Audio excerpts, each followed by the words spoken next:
like a friend of mine who's living in Brazil right now, my friend Dylan, he just emailed me to say that the word FIFA, and that's the acronym for the International World Soccer Organization, the word FIFA is about as popular in Brazil as FEMA was in New Orleans after Hurricane Katrina. In a recent online poll in Brazil, only 22% of people in the country are even going to root for Brazil during the World Cup. I mean, the amount of dissatisfaction with what FIFA has done in conjunction with the Workers' Party is reaching historic heights. And Amy, you and I have discussed these issues around mega events for years: the displacement, the debt, the militarization of public space. And yet this is the first time, really since 1968 Olympics in Mexico City, that you have seen mass demonstrations in advance of the event itself. And that's what makes this historic, and that's why the whole world is watching Brazil right now. Well, Dave, but what about this, that you have a situation where two administrations of supposed socialist Workers' Party have been involved in the expenditures and the preparations for this cup? Yeah, I mean, that's very an interesting part of this, because one of the things that the Workers' Party has done, first under Lula and then under Dilma, those are the two respective presidents, is they have made efforts to fight inequality. The Bolsa Familia program that guarantees an income to the poorest Brazilians if they take their kids to school and to regular medical checkups has cut inequality everywhere except for Rio, where inequality has actually gotten much worse. The problem is that first Lula and then Dilma told the country very explicitly that the World Cup was not just going to be a soccer tournament. It was going to walk hand in hand with even more developments, more money, more employment, more opportunity for people. And when folks see the gap between the promises for the World Cup and the actuality of what it's bringing, and in the context of actually much smaller growth rates in the country than existed even 3 years ago, that's what's really fueling a great deal of the discontent. Because when you see a stadium being built for $500 million and there's no food on the table, there's no health care, and education has gotten by many measures worse, then it breeds the kind of anger that you're seeing right now. Dave, in São Paulo, thousands of families have occupied an area near the site of the World Cup's opening match outside the stadium last week. Protesters called for more spending on housing, health, and education. It is shameful, really shameful. Not the stadium itself, but the fact that so much was spent on building the stadium, which has pushed up prices of rent in the area. And while there are no health services in the region, we don't have a basic doctor's surgery or a hospital. Why is that? Because they chose not to spend the money on health or education, but on these works, which have only worsened our housing problems. Dave, if you could talk more about that.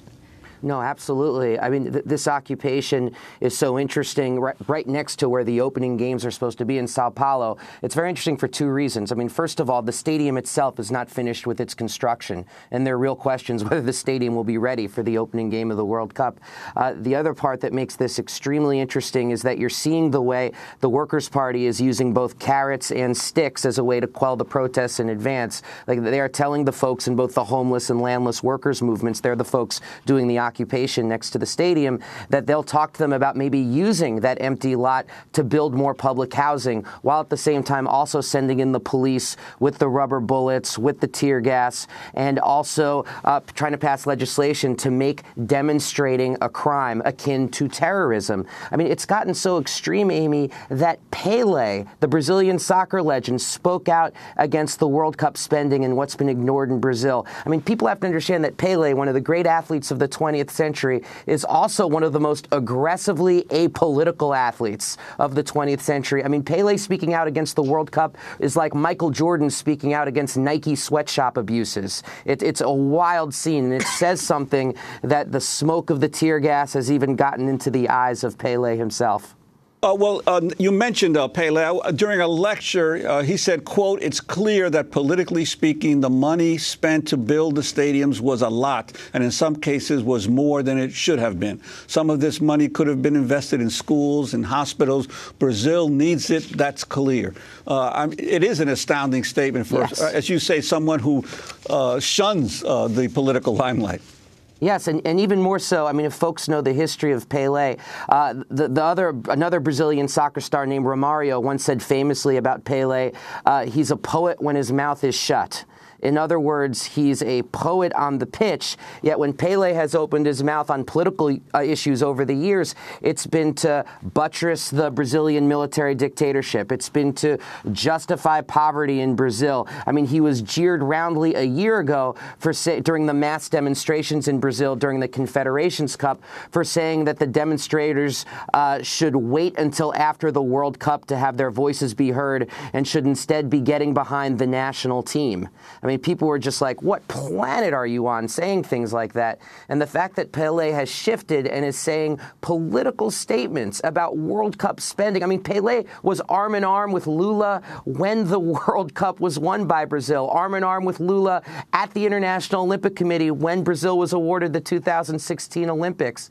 And so him turning on the World Cup and on the spending priorities, it just speaks to how pronounced the crisis is in a country that's the fifth largest economy on the planet. Not to mention, I mean, we were watching today the escalator footage from a subway because of the bus strike, the frightened masses that are trying to go up and down these escalators.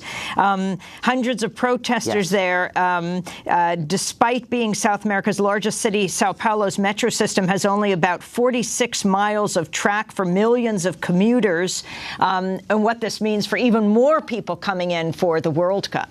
And it's worth mentioning that transport was one of the main issues that the Workers' Party said would be remedied by the bringing in of the World Cup. Once again, tying economic development to a soccer tournament and not reaching those expectations. What makes the bus strike really interesting is, first and foremost, 2.5 million people stranded. In other words, a very successful bus strike. But also, the bus strike is happening in opposition to the union leadership. The union leadership very tied to the Workers' Party themselves. So what it amounts to is what we would call a wildcat strike, attempting to really enforce the opinions and will of the workers on the Brazilian government. And their slogan, Amy, is so interesting. All the slogans for many of the strikers is, we want FIFA quality wages. And that's a direct reference to the fact that when FIFA came into Brazil, heck, when FIFA goes into any country, they always say, we want FIFA quality stadiums. Any stadiums you have are not good enough for us.